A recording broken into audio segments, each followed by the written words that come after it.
Okay, all right, so this is great because there's so few. Hi. Hi, I think I'm your host person. Well, hey, host. Are you going to join us for the whole presentation? Well, we're getting started, so have a seat and we'll. I will be over here. Okay. We'll move right on through. Okay, so since there's so few. Since there are so few of us, we could go ahead and do a little round of introductions, right? And I'll start off by introducing myself, I guess. So my name is Justin. For those of you who can't read this from where you're at or whatever the case may be, I'm the Community Capacity Specialist with Multnomah County Office of Emergency Management. And you may be wondering why the hell I'm all the way down here, seeing as how I work up in Multnomah County. But I'm here as a request of somebody else who's attending and a fellow presenter here. Prior to my arrival at Multnomah County Emergency Management, I also worked for the Oregon Office on Disability and Health, where I work specifically around disability-related topics. And once the grant money kind of shifted around from that position, I went to work for FEMA, where I work for the Office of Disability Integration and Coordination. And prior to all those things, I worked for the Volunteers of America, Oregon. And so my whole career in emergency management has been kind of directed towards underserved populations with a particular focus on people with disabilities. And I've had a really interesting ride so far. I've learned a lot of stuff and seen a lot of things that made me very sad, and a lot of things that gave me hope in humanity and society as a whole.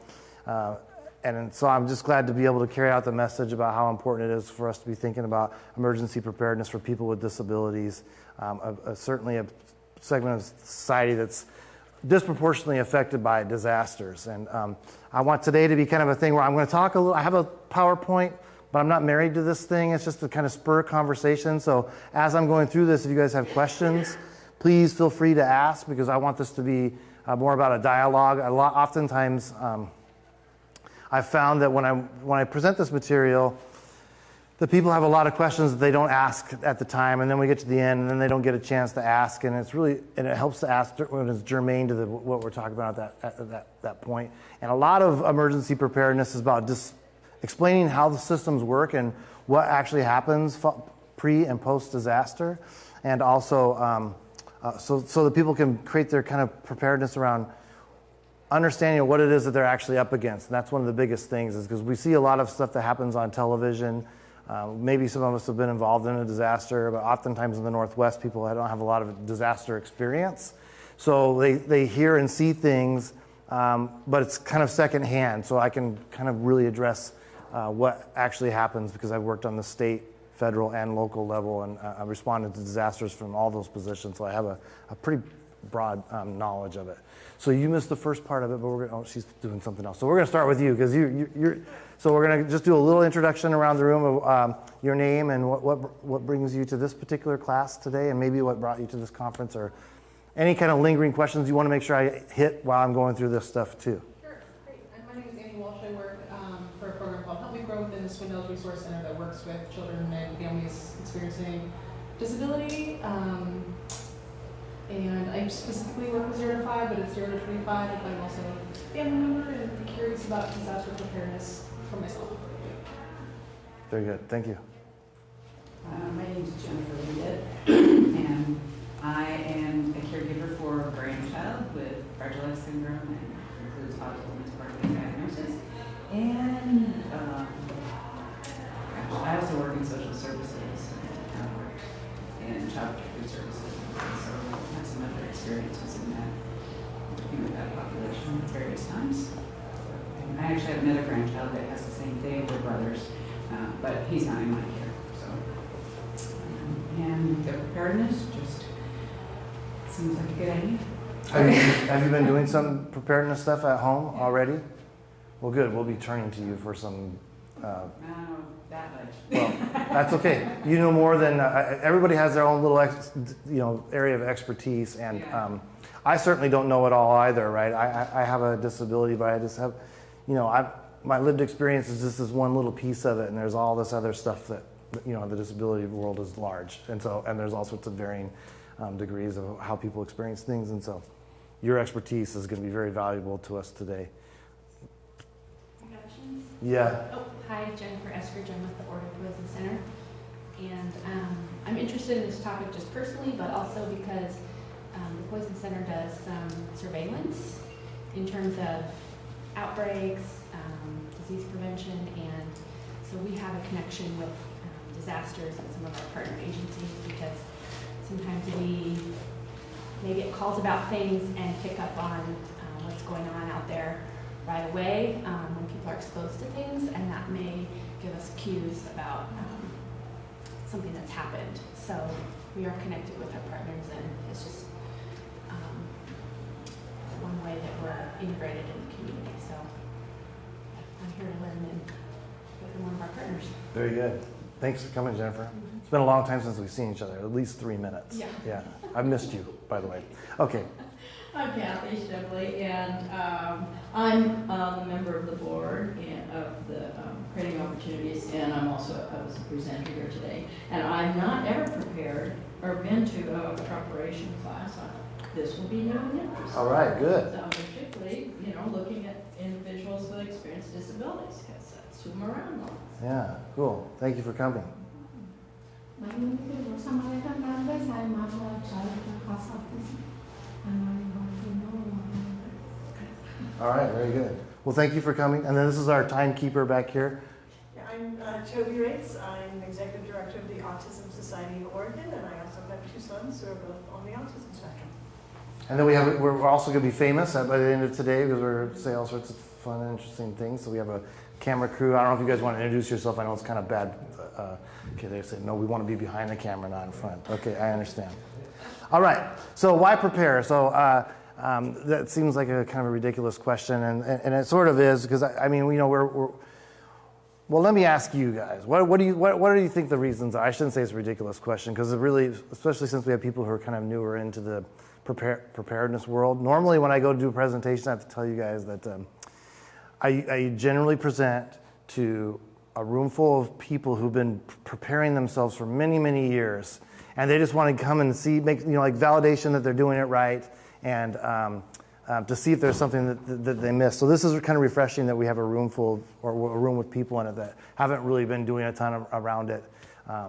So just out of curiosity, like what you said you've been doing some preparation, and what was kind of the driving factors for you to do that? Cascadia. So the media around the Cascadia subduction zone? Is there Yeah, and some people I know and stuff, so. that have been doing some preparation stuff? Like preppers? Or just people who are Actually, one of my coworkers is involved in the community efforts in our local area. So, where do you live? Albany. In Albany, very good. Anybody else here live in Albany? Near Albany? Okay, good. So I want you two to connect because it's going to be a big piece of the presentation that I'm going to give today. There's like 4 key pieces that I want you to be thinking about. And it's the 4 key pieces to becoming prepared for disasters. And I like to let people know that it's not really as hard as it may seem, and it's not as financially taxing as it may seem. We've kind of put a lot of stuff under ourselves about how what levels of preparedness look like and how much money we should be spending. And I'm here to tell you that I've been to lots and lots of disasters and spoken to a lot of people in their homes that have been destroyed by whatever event it is. They've lost all their belongings anyway, and sometimes a loved one. And when I asked them, how are you getting through this? Not a single person has ever said to me, it was because of my disaster kit. Anybody have an idea what it is that's been the resounding answer to how they're getting through these disasters? Okay, very good. That's exactly what it is. It's community. It's their friends and their families, their neighbors, their churches. It's really community that gets you through a disaster. A kit is just a little piece of the puzzle, but it's not even the biggest piece of the puzzle. Now, when we're talking about people with disabilities, there's a little bit of shift because there's some other logistical needs and some supports that need to be there. But really, it's the community piece is the piece that gets people through disasters. And it's also how we rebuild from disasters. So it's really important. But the other part of the reason why we prepare, we have curiosity, but then we have hazards that exist, right? And then we need to be thinking about what those impacts, what those hazards would do to us and what the impacts may be. In emergency management, we talk a lot about having an all hazards approach. But we have this big Cascadia subduction zone, which is kind of a driving force for a lot of people. And for those of you in the room who aren't familiar with the Cascadia subduction zone, I saw a lot of nods, but I just want to give a little. We have this fault line that's that runs from Northern California to southern British Columbia, and it's capable of producing major quakes, mega quakes, and so earthquakes up to 9.0. And it's a concern of ours because we know that inevitably there will be an earthquake on that fault line.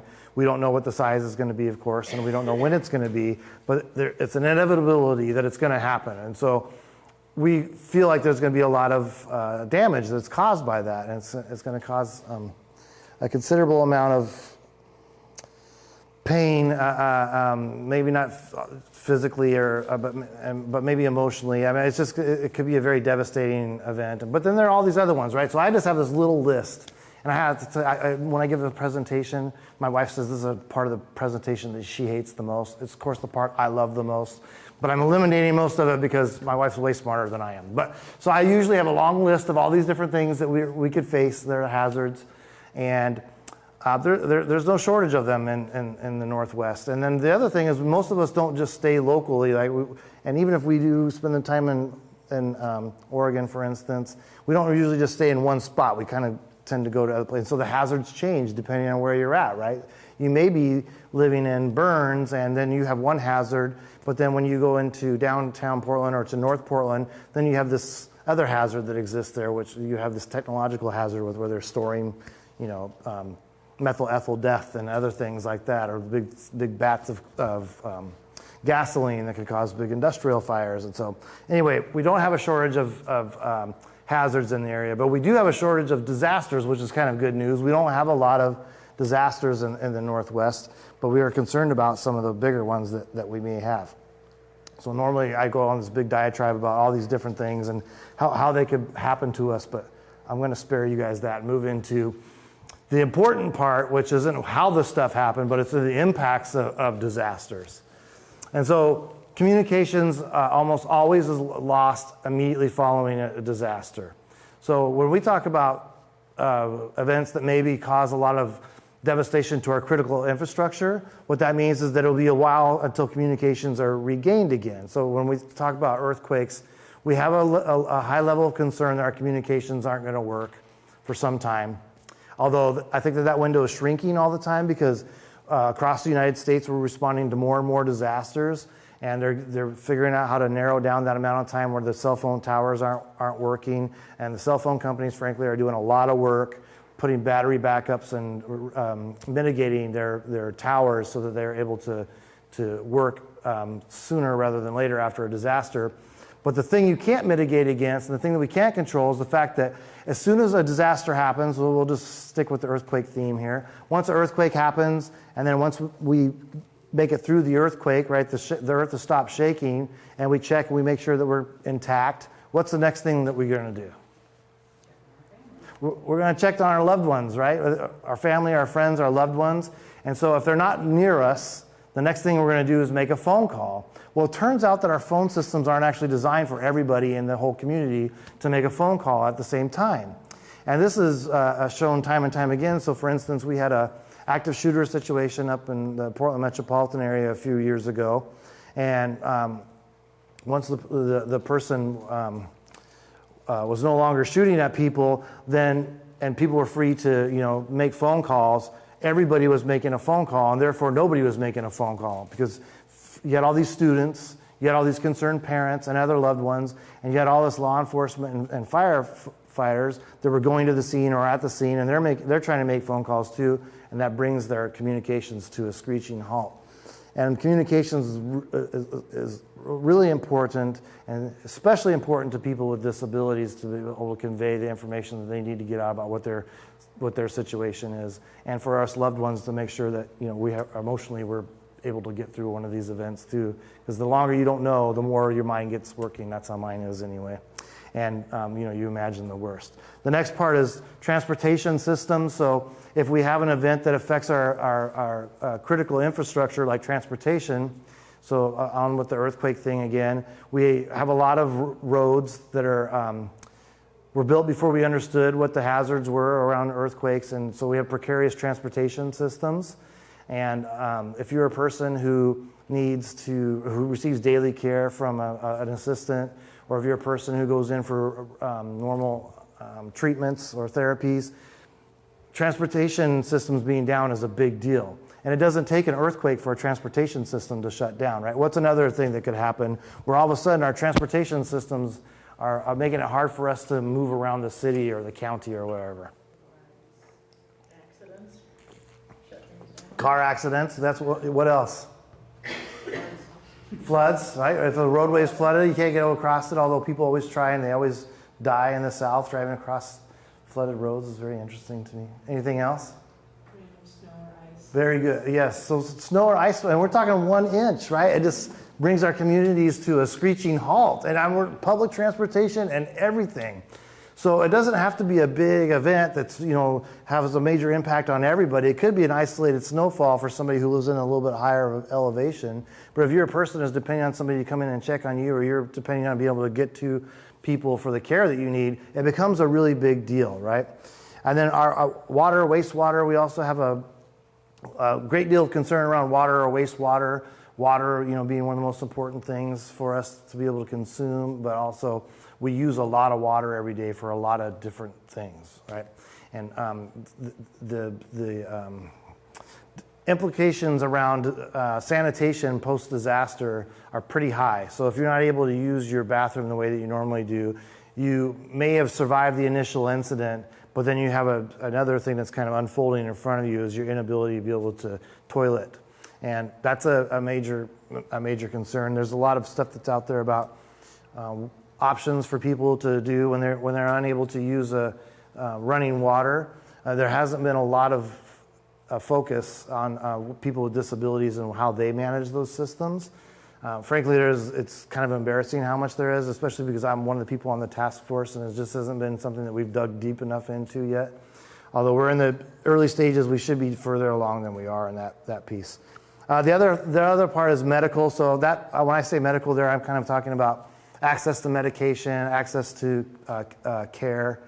The medication systems, they're kind of built on this model similar to like manufacturing and also how it is at grocery stores now. Who remembers back when you used to be able to go to the grocery store and you'd be like, I came here for some peaches. There's no peaches on the shelf, and then you go ask somebody, they'd say, oh, we have some peaches in the back.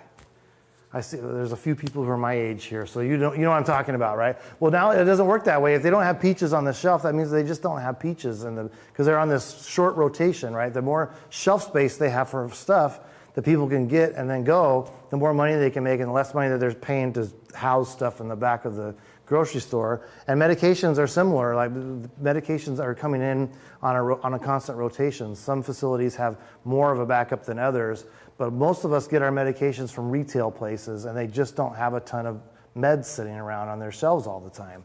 They kind of know how much stuff is coming through their shop on a regular basis, and they base their purchasing based on what their historical data says for how often the medication is coming through their store. So they'll have some extra, but not a lot. And then even if they had 3 days on there, then after those 3 days are up, then we're into a situation where if our transportation systems are down, it's going to be hard to get medication into the pharmacy where we normally go to get medication. And as a person who works in the county, I can say that we don't really have a system in place in any counties in the state of Oregon where we can just have people drop, a bunch of medication and then we can distribute it. I mean, there's just no way to drop medication to us and then we can just start giving it, starting filling scripts for people.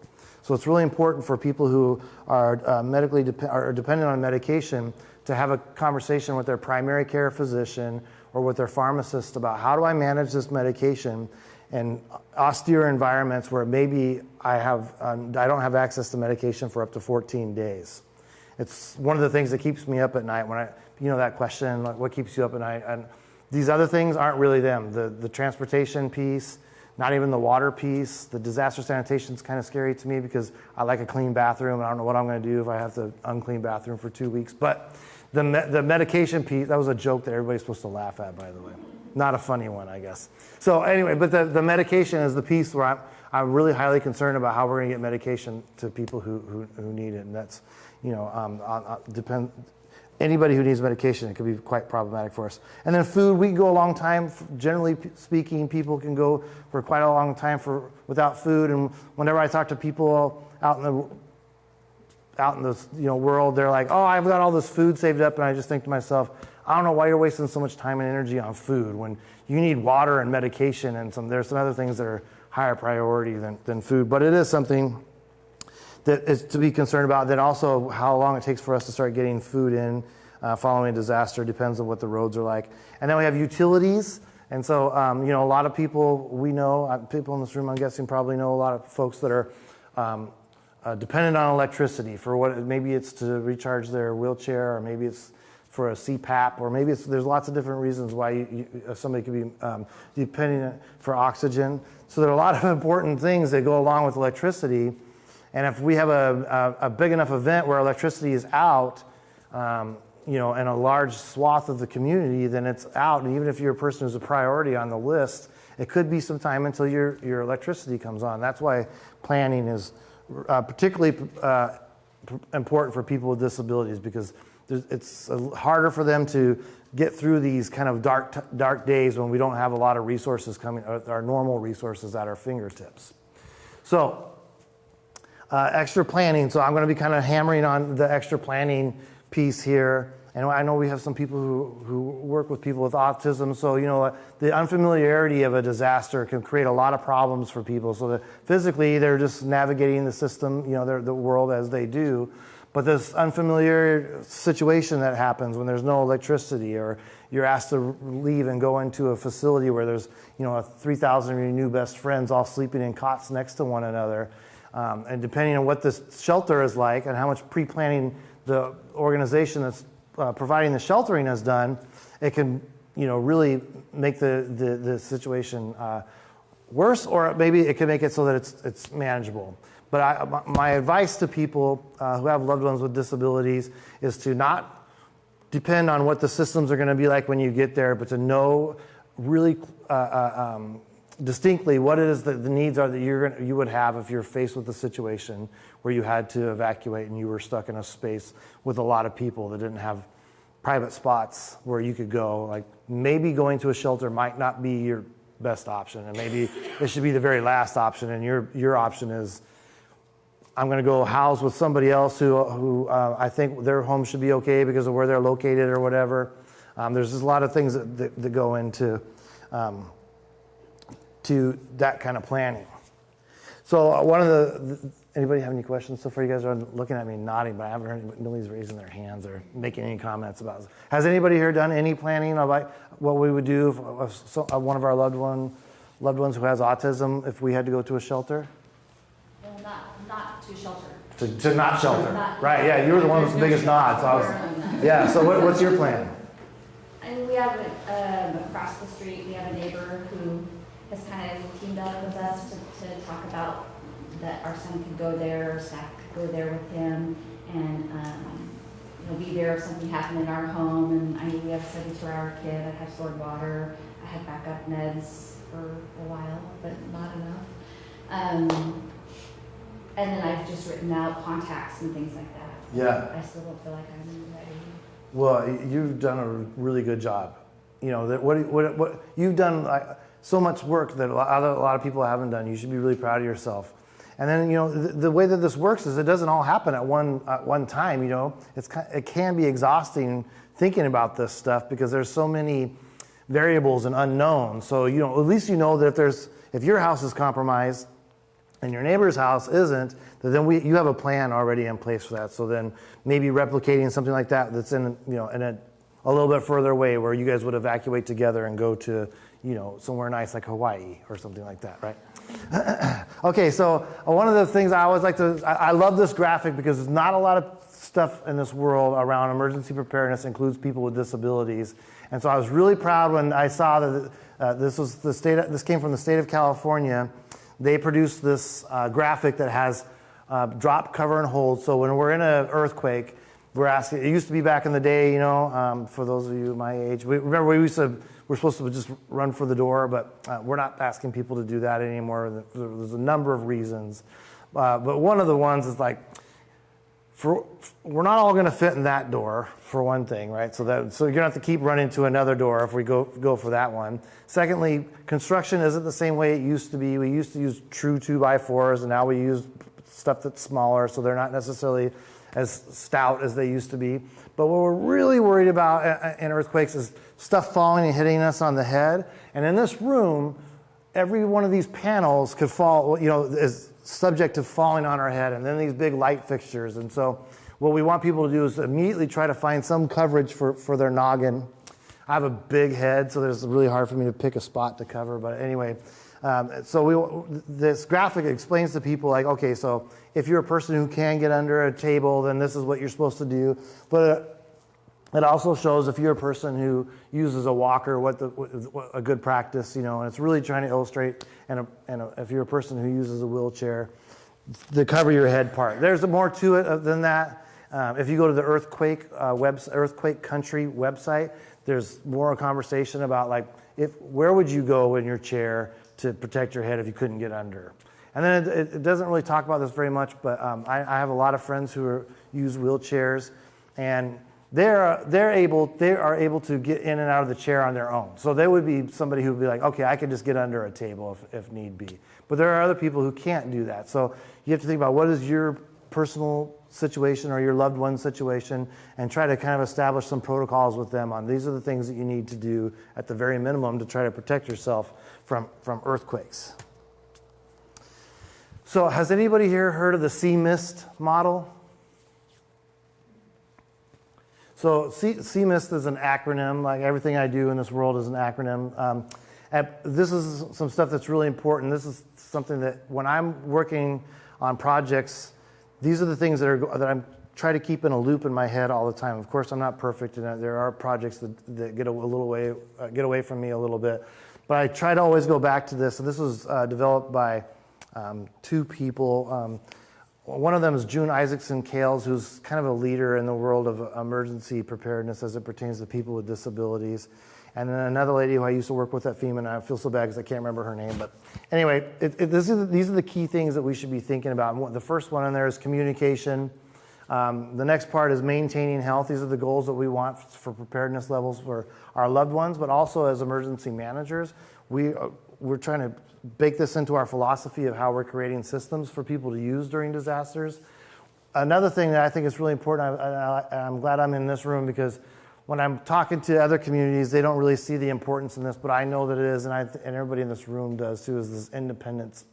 Making sure that people remain independent. If they're living independently, we don't want a disaster to put them in a situation where they're all of a sudden institutionalized when they were doing okay out on their own, and we want to make sure that we're doing everything we can to keep people living independently post-disaster.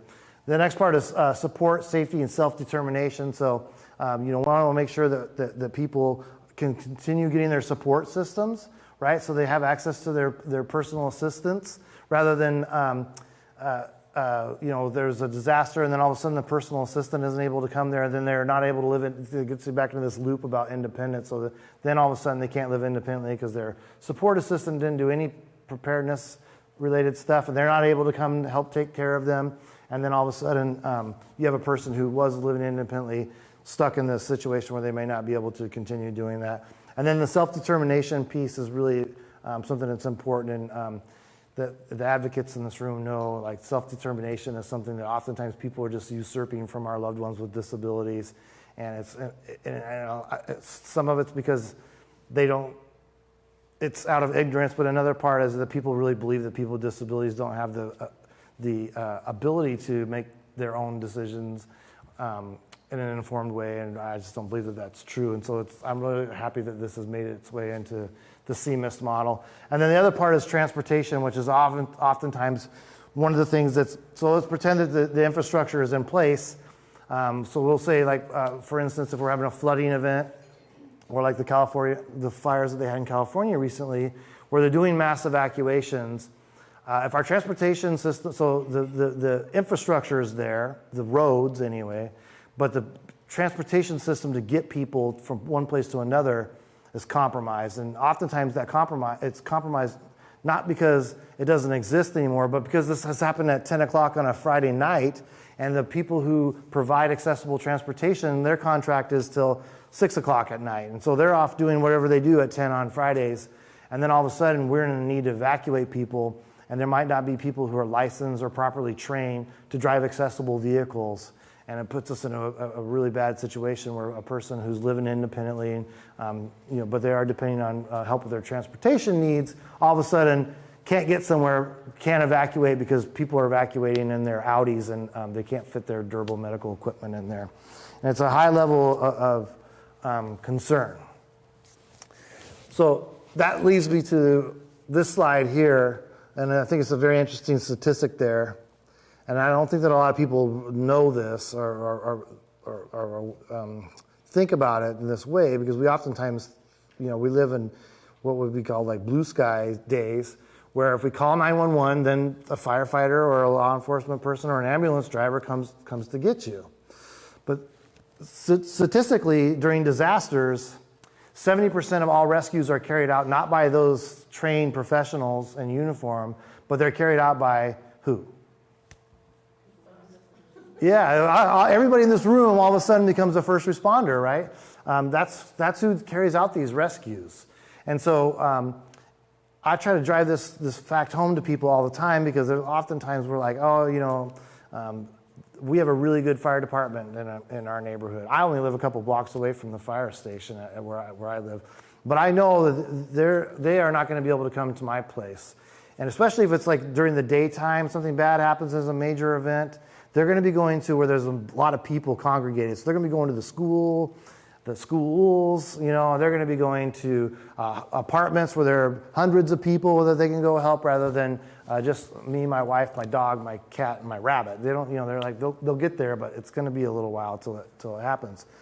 So when you have that knowledge, it's actually kind of freeing, because you stop thinking of things like in terms of, well, I got to make sure that 911 knows that I'm in this situation. Like oftentimes there's registries. If you register with 911, then they have some information about some baseline information of what your needs may be. If you think about it in terms of disaster, you're like, 911's not going to be there, so I need to create this baseline of knowledge with the people who are near me, or at least people who have a high level of dedication to me. So that goes into this building of support teams and why that's so important. And depending on how old you are and what your disability is, this may or may not be true, but I think that it's certainly true for older Americans. I shouldn't say older Americans. It's certainly true for older people. And I think it's frequently true with people with disabilities too, is that there's a lot of self-isolation that happens. And when you self-isolate, you're making yourself less resilient, because you're missing this one piece, this community piece that's really, really important. And the community piece doesn't have to be about geographic locality, right? So we oftentimes think about things and like, well, my neighbors, I don't really like my neighbors. As a matter of fact, I'm the neighbor that nobody likes at my house, because I went through a midlife crisis and bought a Harley. It's very loud and annoying. And so my neighbor's like, ugh, Justin. But I have a big community, and it's a community that was brought about by childhood friendship and people I have other things in common with that I became close to and have a high level of dedication to, and they also have a high level of dedication to me. And so it's really important for people to be thinking about, well, who are the people who I could depend on in a disaster, and how do we have some conversations about this and how we take care of one another. So you really exemplify that by the work that you've done with your neighbor. Does your neighbor have a child with autism or anything like that? They're just like good people who, yeah. Who are concerned more about, they're more in the know about potential risks. Yeah. Planners. Yeah. So, and they have a space, so they can house us if something happened. But aside from that, you're absolutely right as far as it's a pretty small network of people that you can really depend on. Yeah. Who can take you in or would want to. So yeah. And if you don't have that conversation beforehand, even there may be a willingness, but you wouldn't know, right? And you know how when somebody's like, oh, I wish you're doing some yard work. Like, man, I was out working in my yard all day yesterday. And they're like, why didn't you tell me? I would have came over and lend you a hand. Your friends always tell you that. I don't know if they're really being honest with me. But anyway, they say it, and so I like to believe that it's true. And so I think and that's the thing, like if you have a child with a disability, if you're part of an association of people who also have loved ones with the same disability, or if you're a person with a disability who's part of a larger group, a community, those are the people you can, even if you don't live next to one another or near one another, you can still have these conversations. Proximity, of course, is great, but it's not an absolute necessity. What's important is to say, we have one another's back and we have a plan on how we're going to assure that we can support one another in an event. So finding people who have the high level of commitment to you and having honest, frank conversations with them about what your needs may be or the needs of your loved one may be if you're unable to be there will help. I need to go back one, but I'm not really sure how to do that on this.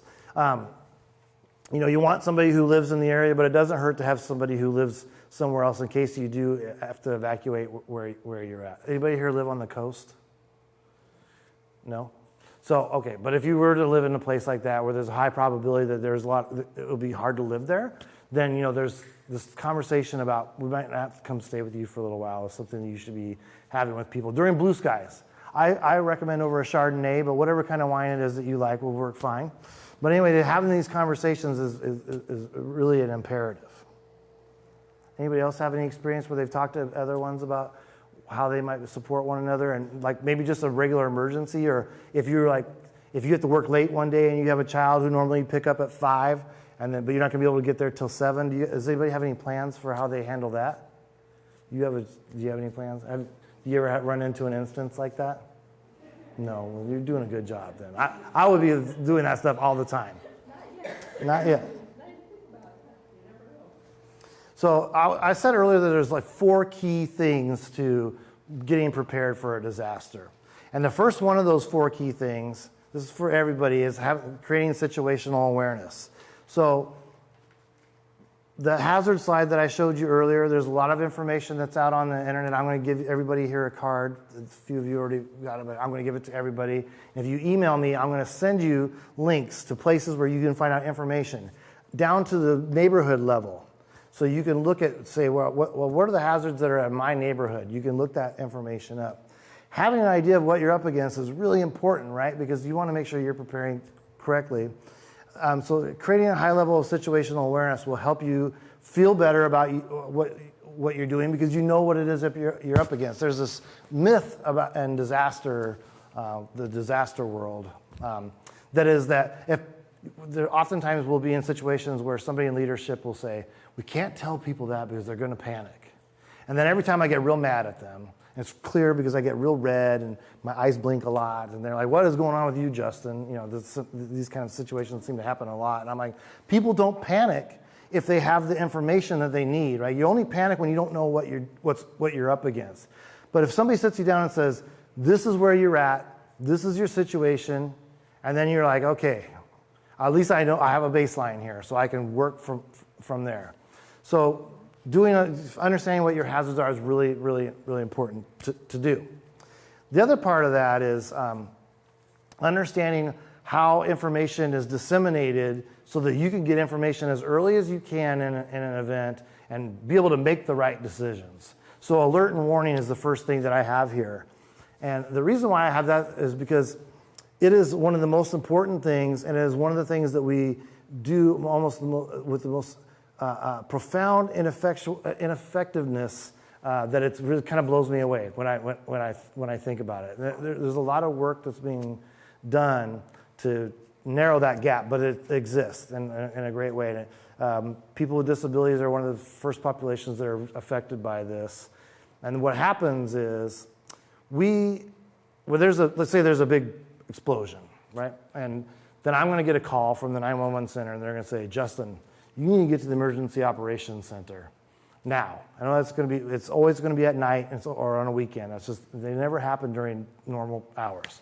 So then I'm going to get down to the emergency operations center, and the first thing I do when I get in there is I need to get information out to people to say, there has been an explosion in your neighborhood, shelter in place or evacuate, right? And so there's lots of different ways to send out that information. And it used to be back in the olden days when we only got information a couple ways that it was pretty easy because you'd say, okay, we have these broadcast news stations, and we're going to send a message through broadcast news, and then everybody's going to get it. And if they don't get it, what's that? Hope for the best. Yeah, yeah, yeah. And it's 1 o'clock in the morning, so nobody's actually watching it, right? So, but there's other ways we can send out information now too. What are some other ways we can send out? And you can't answer this, Jennifer. What are some other ways we can send out information now? Where are other places you go to get news? On your cell phones, right? What are you getting on your cell phones? I get their weather alerts and text messages. Oh, I'm spilling water. I'm getting excited over here. So you get weather alerts, text message, weather alerts. What else? I even got a phone call on my landline for a police activity that was going on in the neighborhood. Yeah, And I was, oh, that's interesting. because you have a landline. Who else here has a landline? We have 2 people with a landline. He didn't want to talk earlier. He was like, I got a landline. Okay. I So, also have a cell phone, so you yeah. go away. So the way that the dissemination of information works is essentially we have all these different tools. None of them are 100% effective, and most of them rely on you being able to either see or hear, right? And if you can do both of those, also understand what it is, the information that's being fed to you. So, as a person who has a loved one in your family, or if you're a person with a disability, you have other friends that have disabilities. If you're a person who can receive that information and help interpret it to your loved one, is really important. But you have to know how that information is coming to you, because it comes to you in different ways depending on where you're at. So, like if you're down at the coast, and who's been at the coast when they run those sirens down there, right? It's kind of cute when you're at Cannon Beach. They have the cow one. I mean, that's fine, that's great, but if you're a person who's deaf, that doesn't mean anything to you, right? You don't know what's going on. There's a disadvantage. It'll take a little while for people who are deaf to get that information, right? We all might get it. All of a sudden, we're all turning and running if it happens during like daylight hours. Then if you're a person who's deaf, you're gonna be like, I don't even know what's going on here, but a lot of people are going that way, and then maybe you'll look at your phone to see if there's a message. In order for that message to get out, the person who sends the message, me or who my counterpart is down in Clatsop County, has to be able to send out that message. So if that person has been affected by the event, they can't send the message. So I say all that to say there are lots of ways that information gets out, and you have to find the multiple ones that are the ones that work best for you or your loved one, and then train and understand how to use those things, how to receive that information, and how to get into the feedback loop too, and share it with your loved ones. This is really important to know what you're up against, so that you can behave the way that you should based on conversations that you've had or what the circumstances are that are given to you at that time. And then the other thing is the transportation piece. So I talked about it earlier, and if you're a person who's dependent on accessible transportation, having a conversation with the company or the organization that's providing that transportation on, like, what are your plans? How long can I expect it to be if something happens at night or on a weekend for you guys to be able to come pick me up? Will you actually be able to? Be honest with me, because I don't need to hear something that makes you think that I'm going to just go away. I'll go away. I just need to go away with the information that's honest and accurate, so I know how to start planning my other piece, right? How do I get out of Dodge if I need to get out of Dodge? And then this stuff is also goes along with access to medication. So having a conversation with your pharmacist or with your primary care physician about, like, trying to get a little stockpile like you've been doing for medication. How's that been going for you, by the way? Yeah. Yeah, anytime there's a new med changes, I might just hoard them, and then I keep expired medications too. Because, Because insurance There's will pay something for it. that's exactly right. yeah, Particularly if you have a change. yeah. Right, so there's a real problem there too. And another thing that is engaging with your legislators is a good idea, but that's a conversation for some other time. Okay, so access to medication, though, so about understanding that it's hard to get medication in a disaster, so having this conversation and saying, can I turn back from 100 milligrams to 50 milligrams for 3 days to stretch this stuff out, or what are the ways that I can make it so that we can bridge this gap to get there, because it can be a while till medications get back in. In flood zones, it's different. The flood waters recede, usually in a day or two, and even if the Walgreens is completely wiped out, they have big vans with medications on them, and they can drive them into the neighborhood, and everything around there can be wrecked, but they can still get medications out to people. In an incident where all your infrastructure is somehow compromised, it could be longer for that stuff to happen. Were you going to say something? I saw you move like, okay. Okay. I don't know how we're doing on time. Oh, we're doing okay, right? We started at 5? Yeah, we have a little bit of time. And then again, so the shelter situation. So we have a lot of people in here that have loved ones with autism. So the shelter environments, we've heard a lot about shelters, and not all shelters are the same, of course. The way that sheltering systems work is this. In most jurisdictions, Red Cross is responsible for standing up shelters. And what they do is before the event happens, they go around, people either call them or they do some surveys and they drive around and find buildings that they think would be suitable shelter.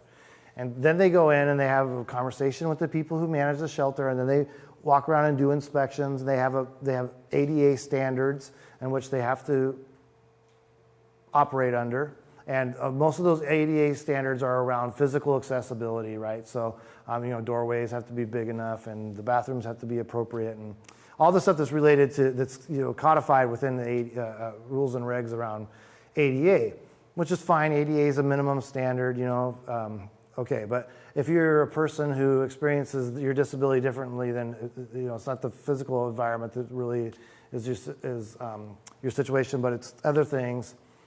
They try to get buildings where they can use spaces where you could take people in and have some time where they're alone and they're not, where they can have a time where they're not in these loud environments. But for the most part, you're stuck in these loud environments for quite a while.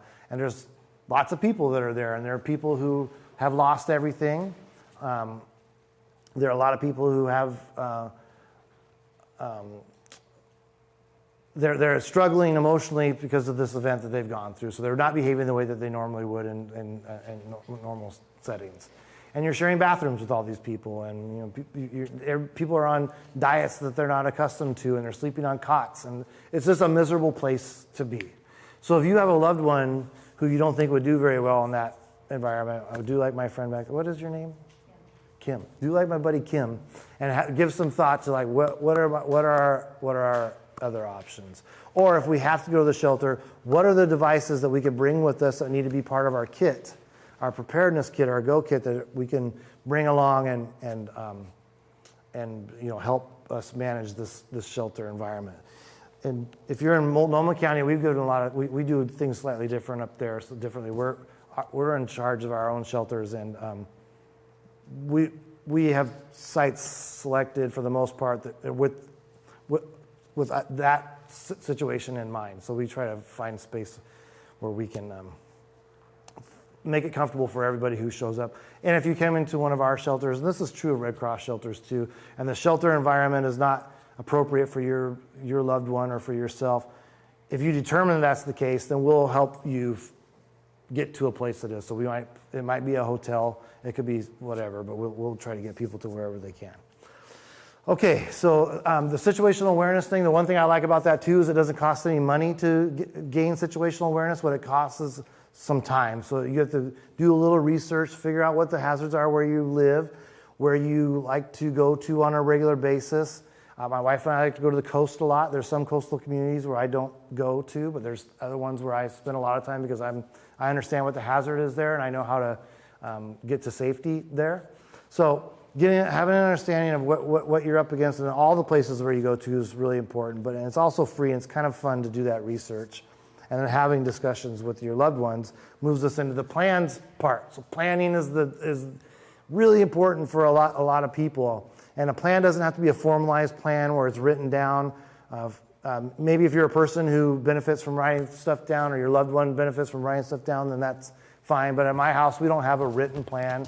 My wife and I have a lot of discussions about what we would do in case of this scenario and that scenario. So a lot of our planning is scenario-based, but our goals are to get reunified, right? So that's the number one priority after our life safety, is for us to get back together. My second priority is to get to my house before my wife does, because she hates my dog, and I'm pretty sure she would just kick him out and say that he ran away or something in a disaster. So I've got two top priorities, and those are them. if you're a person with a disability, a really important part of that planning process is do a personal self-assessment.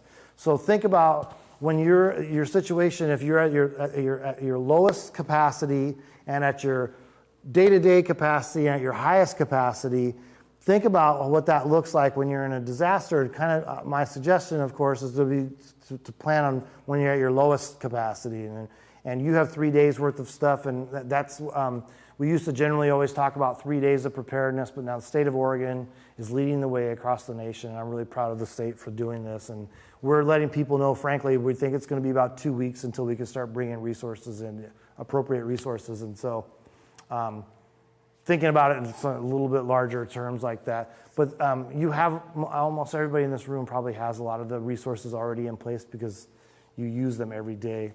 So you don't necessarily need to stockpile 2 weeks, but just know that it can be, we expect it to be around 2 weeks till resources start really coming in.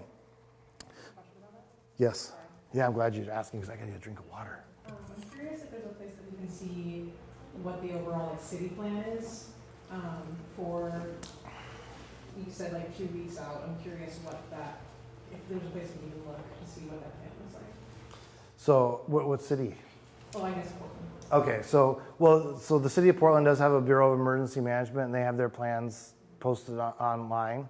And so those plans are going to be mainly about how they're going to stand up and operate during the disaster to get those resources in. So, and frankly, the cities are generally responsible for the city stuff, so getting the city operations back up and running. The counties are the ones who are responsible for the people in most settings. So do you live in Multnomah County? Okay, so my office is the one who's going to be, we're the ones who are thinking about where are we putting people and how are we getting the necessary resources to them. So you could read a county or city emergency plan, and they're going to say essentially, we're going to do an assessment of the damage, and then based on that assessment, then we're going to determine where we're going to stand up shelters. And during that assessment, we're also going to be doing assessments on what are our medical needs, what are our behavioral health needs, those sort of things, baseline beginning stuff. And then once we can start getting people congregated in areas, then we can start determining what are our bigger needs. And then, so we have our plans, the city has their plan, the state has a plan to support us, and then the hospitals have their own plan, and their plan is to try to continue providing services, and then they need to source resources too, and those requests generally go through the county, and then we move it to the state. So the problem with when you're talking about a governmental plan versus an individual plan but there are similarities in this, is that we have an idea what the hazards are and what kind of damage they can do, but we don't know exactly where that stuff is going to happen. So we have some redundancy. So we have places where we think these are where our shelter villages are going to be. But we have several of them because we don't know if they're actually going to, we think that they're going to make it, but they may not. And they may be the source of where, maybe there's an attack on that building and that's not going to be a feasible spot. So that's what's important when you're doing your own planning, is to know that we don't know all those answers, and we won't know until we're up against what we're up against. Then we're going to make those determinations. But knowing where to get that information is one of the most important parts of your planning, is because we'll be sending that information out early as soon as we get it. So the reunification part, I mentioned this earlier, and it's just really having redundancies and thinking about where are the places that my loved one will understand that this is a place that they're supposed to go and that it's a safe space, and that the people who are there also understand how to work with the person, or and having, unfortunately, more than one is really important. It's really, when I went into this field, I just thought that we had everything figured out from looking from the outside. And then when I worked for Volunteers of America, we were creating an earthquake plan, and I was like, where's your evacuation spot? And so everybody's evacuations, all the different program areas, it seemed like they all evacuated to a telephone pole, because it's high and people could see it from a long ways away. But can you imagine what the problem might be with going under a telephone pole in an earthquake? It could fall on your head. Yeah, exactly. So but and for all, I mean, when I was a kid, that, we were always evacuating to places like that. We never looked up. We just looked at the distance between the building that we were in was the key thing. And so when you're planning, you have to kind of think about those things. Every once in a while, you have to look up to see what else is there that maybe I should be thinking about when I'm doing this stuff. But having those plans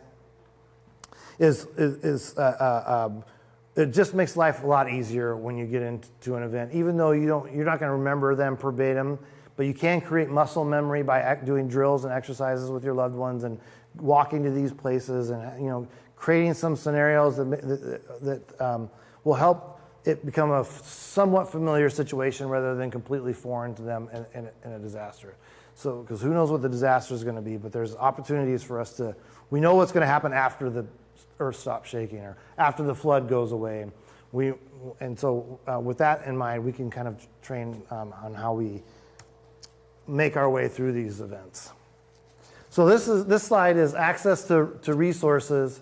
I talked about the kit thing a little bit earlier, and when I first got into this field, everybody just talked about kits. Everything was like, what do you have in your kit?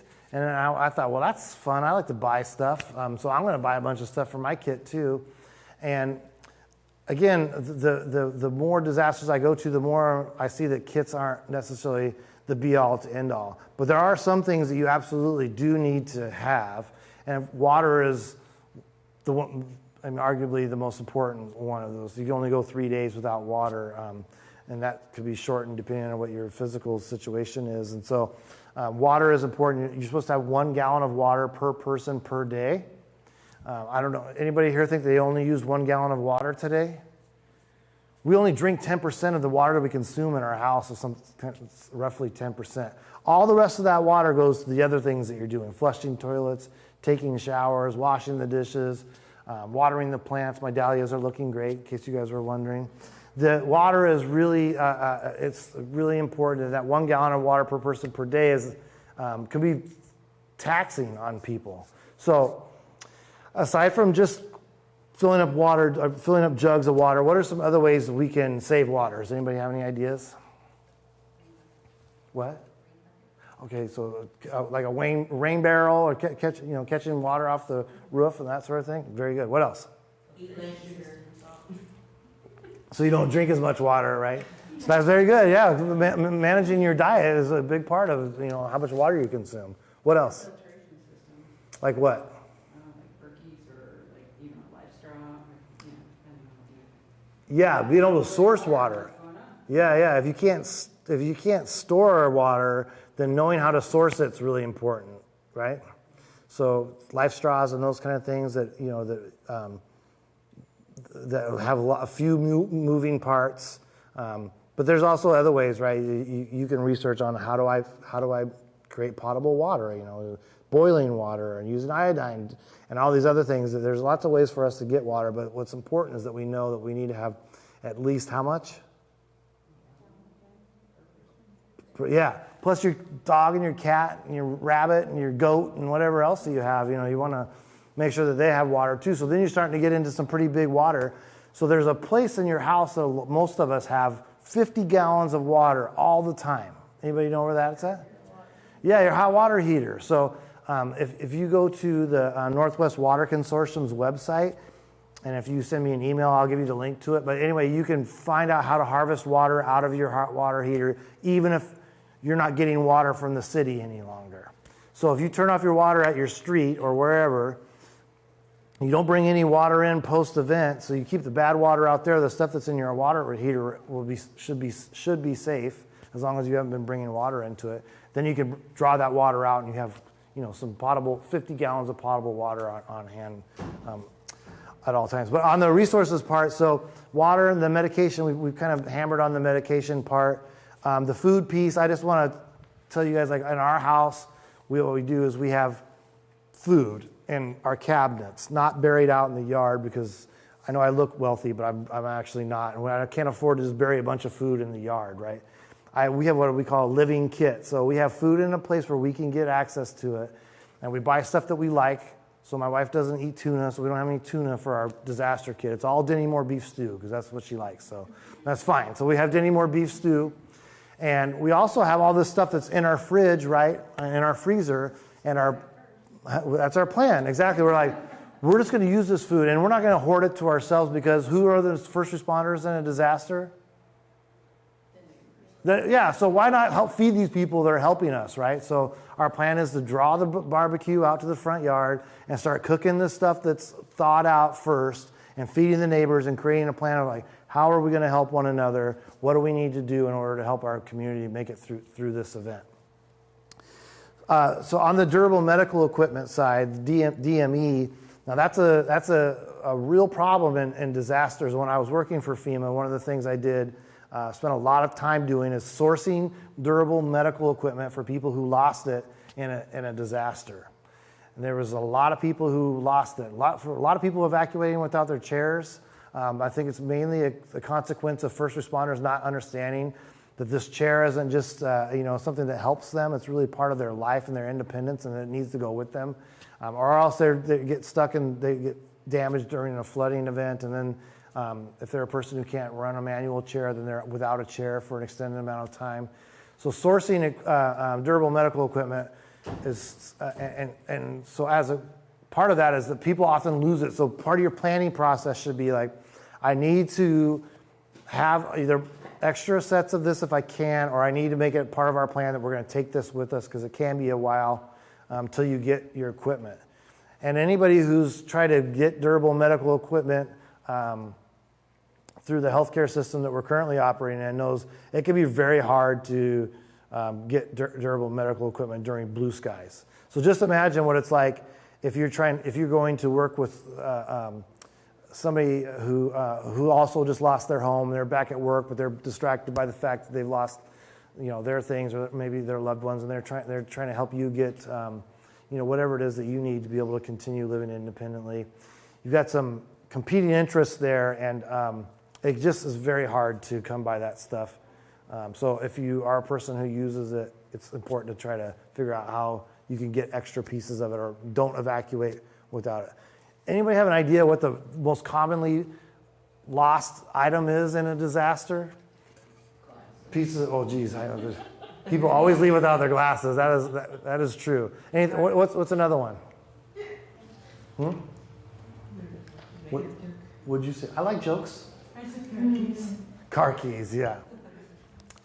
I mentioned it earlier. It was usually CPAP machines, or people they don't ever think about CPAP machines, and then all of a sudden they're in this environment where they can't sleep, and coming by CPAP machines is not as easy as you'd think, and nebulizers. So those are the two things, because they're things that people don't use all the time, but they use them frequently enough that it have an impact on your life. So if you or a loved one uses one of those, that's something to be thinking about. How do we source a second one, or how do we create a plan where we're going to take that durable medical equipment with us?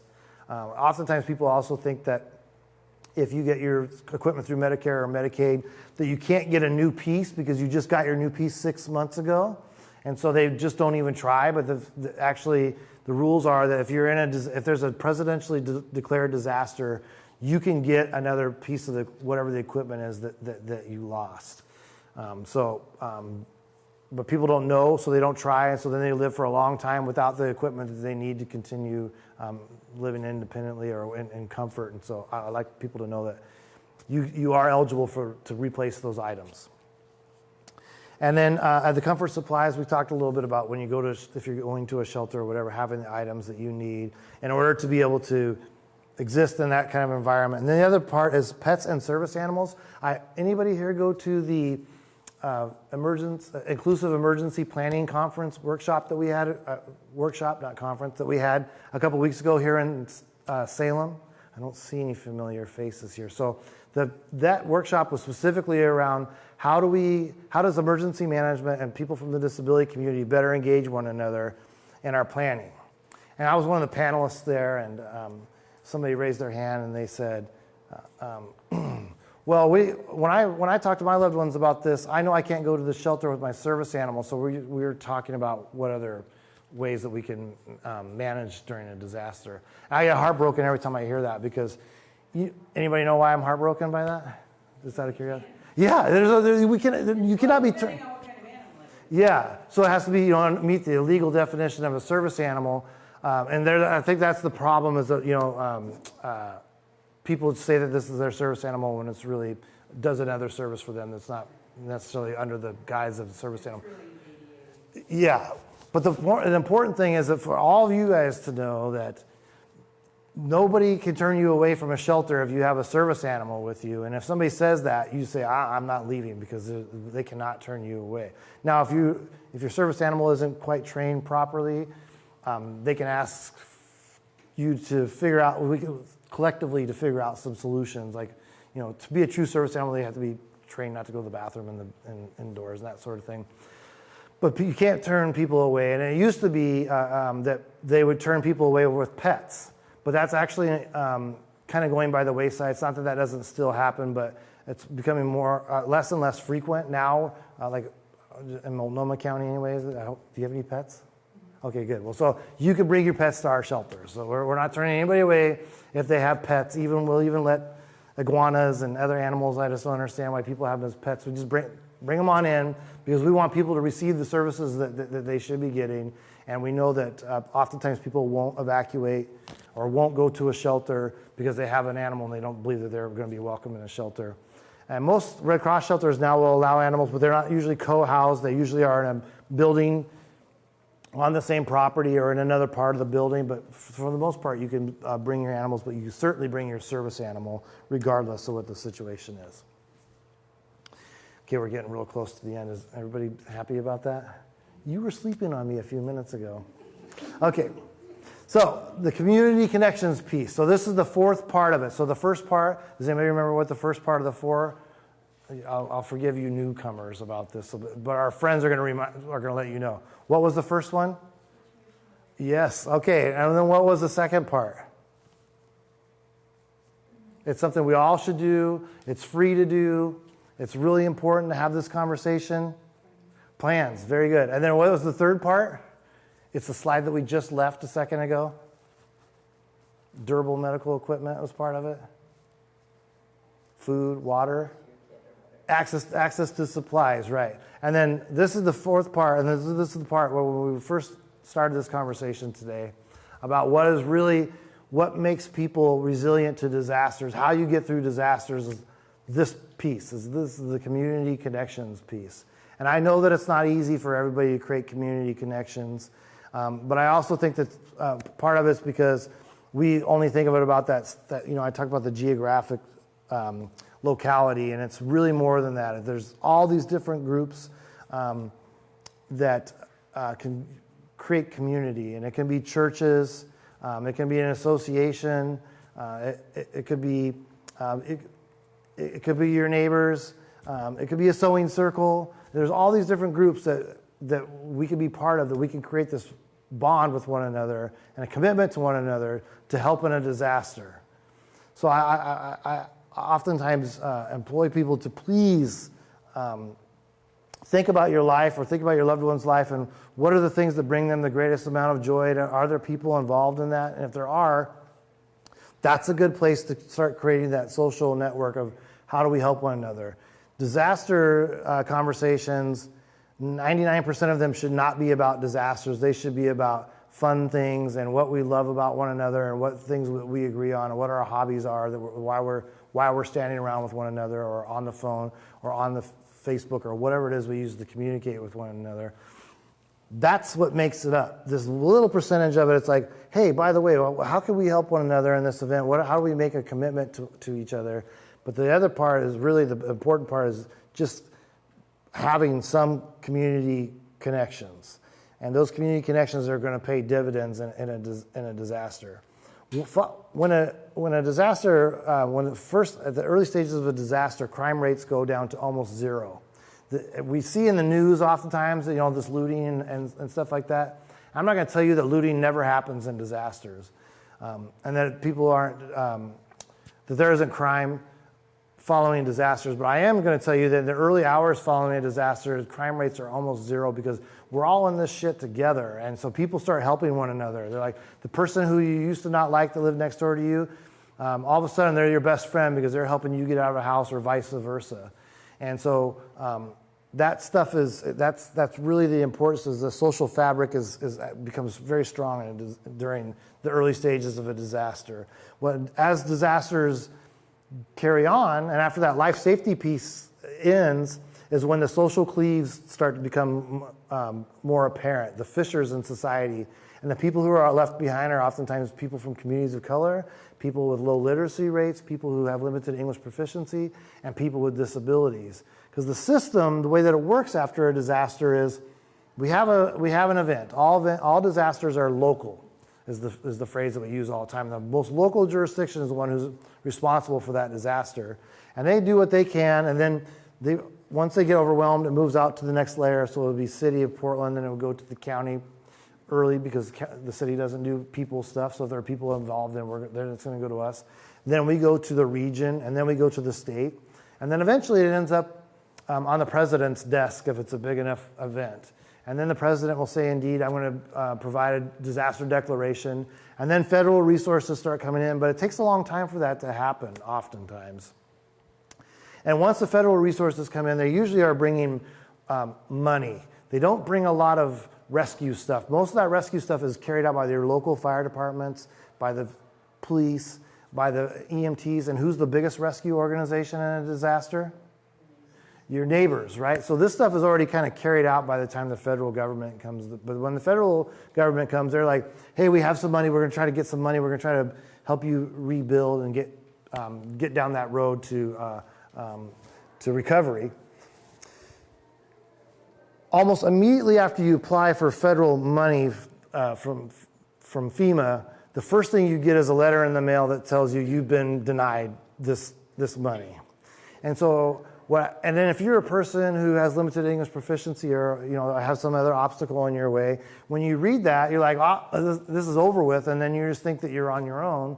But the fact of the matter is that those are usually formalities because there's something that's missing in the application, and it's hard to fill out those applications when you're otherwise, distracted by what your current situation is, or if you're a person that doesn't read very well, or if you have a developmental disability and you don't have somebody there that's helping you navigate these systems, you oftentimes lose out on this stuff, and then the event that you survived becomes an even greater event on the backside because you've lost your housing because the person who used to rent the house to you they didn't have the appropriate insurance, and they're not covered by FEMA because you don't get money for businesses through FEMA, and so they're like, I'm not going to repair that house. I was only getting $800 a month for it. I'm just going to cut my losses and move on. And then all of a sudden, you have a person who was living independently.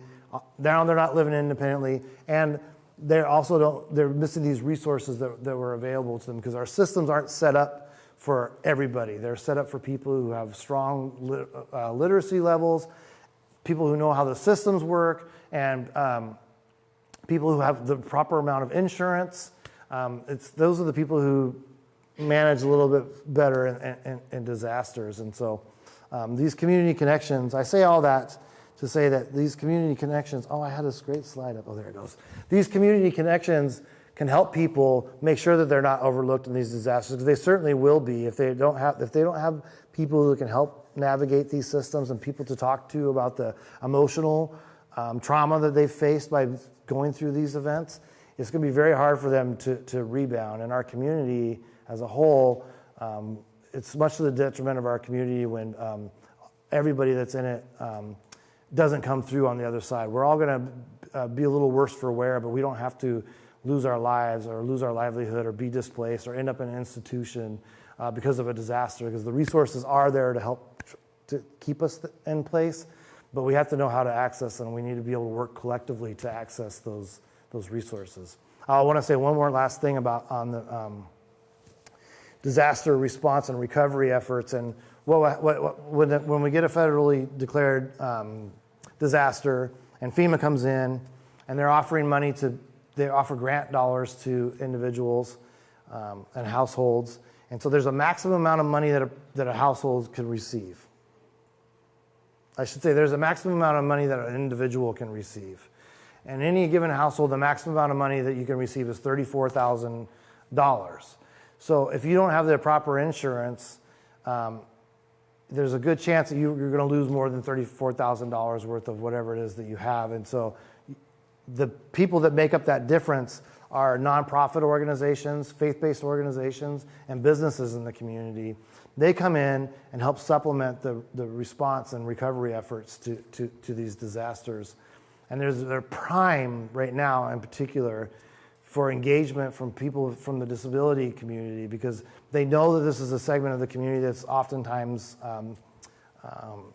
greatly more adversely affected by these disasters, but they don't have the knowledge on how to engage and how to better serve those communities. So if any of you in this room are like, hey, I want to start engaging with these organizations to help people nationally, but also to help us here locally, that we have it's called a Voluntary Organizations Active in Disaster here in Oregon, that would would love to get some direction on how can they better serve people with disabilities and disasters for that recovery piece, so that people don't fall through the cracks and then end up in institutions and that sort of thing. Okay, so with that being said, we got a good turnout here all of a sudden. Some of you are late, so you're in trouble. We'll be talking after class is over with. I have some, we have these great Ready Now books. So these were developed through a Center for Disease Control and Prevention grant. And did you get one earlier? Did I give you one? Here we go. And so these are designed for people with disabilities to use to kind of work out how they're going to put together their own individual plan for disasters. It's pretty good material. It comes in large print and it has a lot of space on it for people to write. So it's a good, and it's pretty self-explanatory. It's, like I was saying earlier, all your planning should be done with other people, with loved ones, creating a community of, at least 3 deep of people who can help you. Here. And this is a good place to start doing that kind of work. I'm going to give you one too. And then I have some business cards here. So I promised you that if you are interested in me sending you some links about where some great resources are around planning for people with disabilities, please reach out to me, and I also help you get connected to that. Did I give you one already? Okay, you need two. You have a friend somewhere that you can share. You already have one. I'm going to give you another one of those here. We just got new cards, so I want to hand them out to everybody because they're, unlike most cards, they come in large print. So I'm kind of proud of them. Next is Braille. Yeah. Okay. And then I also have one other thing. This is a great tool for this community engagement piece. This is to help people kind of strike up a conversation with the people who live next to them, who are going to be the ones who are going to help respond to a disaster. And there are these help okay signs. So the conversation I had with those neighbors, remember I was telling you about how they don't like me because of my large Harley and my insecurity? Well, what I did is I went to them and I was like, okay, here's the deal. I know I'm annoying, but I am going to make a commitment to you that if there's a disaster, that I'm going to help in this neighborhood. And what I want to do is for all of us to make a commitment to one another that if we're affected by an event in our neighborhood and we're okay, we're going to put this sign up in our window, and then I'll know not to go to your house. But I'm going to go to the next door house, the one that either has the help sign in it or has no sign in it at all. Those are the indicators. So no sign or a help sign. And they're like, well, Justin, for a jerk, you're not too bad of a guy. And so it kind of loosened up the community a little bit to my ways. So I want you guys, I have multiple, I brought a lot of these, so I want you guys to come by and grab a few, like think about how many neighbors are around you or your loved one who you want to help connect with their community. Maybe you do this with somebody who you love who might not feel comfortable just to go talk to your neighbor. Or you can put it in your desk and talk, that way your desk mate knows that you're having a problem day or something like that. But, okay, so I am going to put these right here. Does anybody have any questions or comments? Yeah. I was really mixed up from okay, I was thinking over your area when you said the resources and such and food, comfort, all that supplies. I just kept thinking, okay, I'm a big person on practicing natural foods and such and medicines, and like how Asian folks they find that food is also a way of medicine, what they say here in America, home remedies and such. And I love to me my necessaries is my how you say nutritional supplies, the vitamin C's and all that, those type of things and all. As well as besides the other things, you know, cold, flu, whatever, medicine, those are like my necessities. Where would they be placed, or would it be just in their own category on here? Because I'm trying to make this. Well, so there's going to be a section about medication or food, so you place it where you think is the appropriate place for you. And one of the things is that when you're in a disaster, things are pretty uncomfortable. So if you can find if you have a extra of the food or the whatever items that helps comfort, calm, and reassure you, then I think it's really important to have a little bit of extra stuff like that. So like I like vodka and Tang, so that's what I have in my that's what I have in my kit. You know what I mean? So. But alcohol has been also known as a way of a remedy on medicine because people use that with alcohol all the time. Whether it was if a person was injured in pain or if just to clean the wound. So right. You know, alcohol is like a necessary. Besides for if you're just like really going through it, you just need to calm down. Yeah. So you're gonna when you go through that, you're gonna find a place that works best for you. That's the other thing is that we have people oftentimes are like, Justin, I need a list of all the things I need to buy, and I say those lists are made by some dude like me that sits in a room and like these are not the items for you. You need to think about what works best for you individually. Those lists are to prime the pump. They're to make you think about, well, what would I do for heat, or what would I do for food, or what would I do to collect firewood? But one person says you need an axe, where another person says you need a bow saw, where another person says you need one of these rope saws. You know what I mean? Like there's all sorts of different ways to get to what you need to do. And those things are supposed to just tell you, like, they're not to tell you what to buy. Please don't buy those. Don't look at the list and say, I got to buy all this stuff. Look at a list and say, I have 98% of this stuff already at my house. I just need to put it in a place where I can get access to it in a disaster. I don't want people to go out and buy these kits unless they feel that they have. A bunch of food. They told me to buy all this food. I bought it, and I had to end up throwing it all away because it expired. Yeah. So I'm going to do things differently. I mean, I had bought a bunch of food. Yeah. And it big old expired. I'm like, I can't afford to keep doing this and throwing it in the garbage. I just dumped because I put it in red bins so I know it's separated from mine. I just dumped like 3 big red bins, just opened up the garbage can and just poured all that stuff. That's really discouraging. So that's why I ask people not to do that, or if they have a lot of that stuff that's like shelf-stable food, to trick their friends and invite them over for dinner one night and say, hey, and then cook that stuff up so at least you're not throwing it away, you know what I mean? Or a few days before you're going to toss it out, you can give it to a pantry or something like that. Okay, and then we'll go with you. Yes? Okay, her, what she just said helped me think of something that okay, when everyone is thinking to have that emergency foods and such, like, just because I see different ages and everybody knows something that the other person don't know, I'm convinced about that.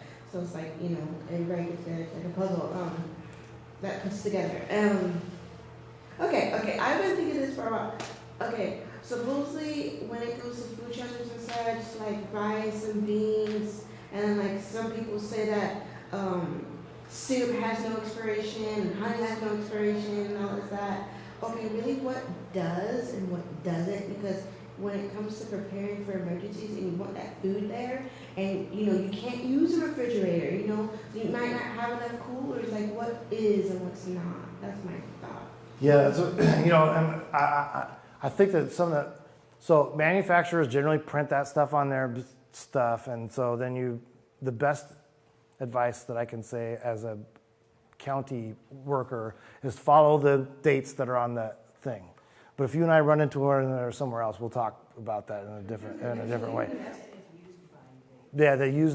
Yeah, best if used by. Some things are more shelf stable than others, and cans can be dangerous if they have cracks in them or dents, and so there's all sorts of things to think about. That's why I'm really pro buying stuff that you eat on a regular basis. Make that part of your regular cycle. Just make sure you have enough that if you can't get to this grocery store, if you're going to be a little while before you can get access to food, to have it on hand. And the other thing, how much more time do I have? I have 5 more minutes, is so gardening, becoming a member of it, or having your own garden or becoming a member of your community garden, it does a lot of the things that we were talking about here, one is it provides you access to supplies, the food. It also does this community thing, because if you're in a community garden, then you're getting to know the other people who live in your general area, right? Because they're in their gardening. And also it creates vegetables. Eating vegetables makes you a healthier person. And healthier people tend to do better in disasters. At least people who, have a diet that's high in fiber, and they're able to, they tend to fare better for extended amounts of time through disasters. What were you going to say? Well, a thought is that oftentimes we aren't at our homes for the major part of the day, so having something maybe in your vehicle at all times. Yeah, thank you for bringing that up, because I didn't really go on to that stuff. So Go Kits. Yeah. And so my wife has a Go Kit in her car, which is, has some cans of food and some water and some ways to heat that stuff up, and some other items that she would need if she were stranded in her car for a day or two. And it also kind of supplements what we have at home, because we're usually with our cars all the time. So you could store some of the stuff that you don't want to store in your house there. So, if you're worried about your house falling on all your food, then you could put a few cans there. But it's got to be in your rotation. It's got to be something that you like. And they're like, I don't want to go to Safeway. I'm just going to go out and get that Denny Moore out of the Subaru, and that's what we're going to have for dinner tonight. How romantic, huh? I heard a couple things. I've heard you're supposed to have food you like because it will be a comfort food when there's all that hecticness. Yeah. But I've also heard that you should have food you don't like, so you're not tempted to just eat the whole time the comfort food. Which one do you think is a better idea out of those two ideas? Yeah, like heat it up, and then not stay here and make it last for you. What do you think is a better idea? So, Maybe both. okay, well, there you go. So that's the thing, is none of these things, I don't like, there's no hard and fast rules about this stuff. It's really important for us to individualize our approach to this. So these things that I'm giving to you are just to guide you down the pathway, but you really need to make these decisions that work best for you or for your loved one, because that's really going to be the one that's going to get you through. Like, my kit would probably not be something you'd be like, there's in here, this doesn't make any sense to me, but to me it makes complete sense, and that's how it should be. We should all kind of have the things that are really important for us individually. Hold on. Okay, go ahead. Okay, anybody else? Okay, hold on. Let's let Kim go real fast. For me, I learned somewhere, I don't know what website, but supposedly when it comes to that, because I had that come through, I found that it's true that green tea actually helps curb the diet things besides that, I don't know how to say it. Isina, something, gun, beet, I don't know how to say it. If anyone knows how to say it, please say it. Yeah, that one. That and green tea, it helps curb our appetite. Besides, like a dietitian said, protein helps control that, so that way we don't eat up all the crazy mess of our diets. Yeah. Kim? Yeah, just real quick. At one point in time, way back, like in the early 2000s, there was discussion at local level about having people with disabilities in their home register with the county for EOC. Is that happening? Is that? Yeah. So, there's a very interesting conversation amongst disability advocates and emergency workers or first responders. So we have like I talked earlier about, there's the Blue Sky event where it's, there's something that's happened in your house, or maybe it's your apartment complex, multiple people, but those are smaller events. And when they're running calls to those, that stuff is valuable, because they could be like, oh, we know we have a person here who, they use a wheelchair or a bariatric wheelchair. So we're going to need a couple extra people to help move them if they've fallen or whatever. And that's great, but in a disaster, remember, those people aren't the ones that are going to come save you.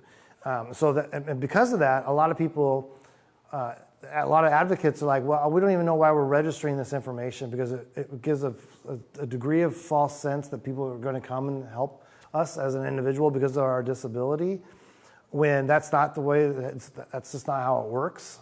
Then also there's some privacy stuff around it too, and people don't want to disclose what their disabilities, particularly if they have a mental health disability. They don't want that to be kind of. So almost every jurisdiction I know of has a registry. And if it's something that works for you or your loved one, then I would never tell you not to do that. Just know that registration does not mean that you're going to get first access to resources. That person's not going to be the first person rescued. So it does, but it does two positive things, which is like those blue sky incidents, and then also it helps the first responders and the planners, like people in my office, have a better concept of where the pockets are in our community where there's more prevalency. So when we stand up a shelter, we're like, okay, we have to make sure that this shelter is on a transportation route and that it has all the physical accessibility pieces checked, and it has the stuff for people who have developmental disabilities or whatever, so there's spaces that are appropriate. So it does help us in some planning stuff, but it doesn't give you any, at least not in these in larger communities. Maybe in a small, like small, like where are you at? Dallas. Oh, Dallas. So, but Dallas is like, I would say even smaller than that kind of community, where there might be some other benefits, but for the most part, the benefit is kind of minimal. Is that the same as when they register them through the LEDs? Through the what? County LEDs, law enforcement database system? Yeah, I think that it's similar. I don't know, because you could tell by the look on my face that LEDs is not a program that we're using, but we do have we have a public alerts for those of you who are in Multnomah, Washington County, Clackamas County, Clark County. Actually, frankly, almost every county in the state of Oregon has a public alerts type system where you can register, and when you register, you say, this is how I want to receive my information: text, email, phone call, or all three. And then you can also register that you have a disability, but it still is the same thing where it helps on the smaller incidents, but there's not a huge benefit on larger benefits. Right, but there is some information about a registry for the city of Salem police that I know is out in the exhibit area. I don't think it's the same thing, but I'm not sure. And then I have so Multnomah County Emergency Management has a super active Facebook page, and we're doing a lot of, I think, is innovative, cutting edge stuff with people with disabilities, but also people with limited English proficiency and other underserved communities. And we like to showcase it there. And it would be cool if you guys would follow our Facebook and see some of our stuff. And you can use that to convince the emergency management agencies in your community to take a look at kind of addressing these issues in a different way. I don't think that emergency managers don't want to do it. I think there's a lot of fear around engaging people with disabilities because it exposes you as not knowing, the answers to all these things. But if a person from that community comes and says, it's okay not to know, it's not okay to say, I'm just not going to do it because I don't know. And then there's some ways and they can reach out to me too if you find somebody who you're like, talk to this guy, I'll be happy to do that. Do the county systems not work like with the county PD offices? Do they not communicate? So, I can't speak for all counties. I can only say that in our county, they have an emergency manager, so we're in direct contact with them on a regular basis, but we have the largest jurisdiction by people-wise in the state, so it's different where we're at than other places. Okay, so you guys, everybody get my card? Did I get over on this side with the cards? Okay. All right, well, thank you guys very much. I think there's some closing comments somewhere, right? Oh, is this it? Okay, well, thank you guys. I'll stick around for a couple of minutes if you want to talk to me privately.